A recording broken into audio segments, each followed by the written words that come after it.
Magandang araw mga kaibigan. Nais kong ibahagi sa inyo ang kwento ng isang napakahalagang aral tungkol sa katamaran at pagkukunwari. Sa magandang kaharian ng Tagadtala, tahimik at masayang namumuhay ang mga isda.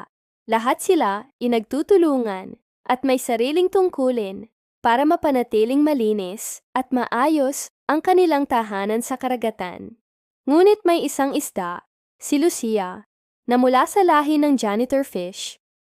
Siya'y tamad, mainggitin, at gustong laging bida. Nang mabalitaan na bibisita ang Diyosa ng karagatan, naisip niyang magpapanggap na masipag.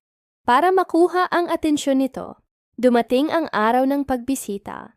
Habang lahat ay abala sa paghahanda, si Lucia ay nagkunwaring naglilinis. Ngunit hindi niya naloko ang Diyosa. Dahil sa kanyang pagkukunwari, siya'y isinumpa.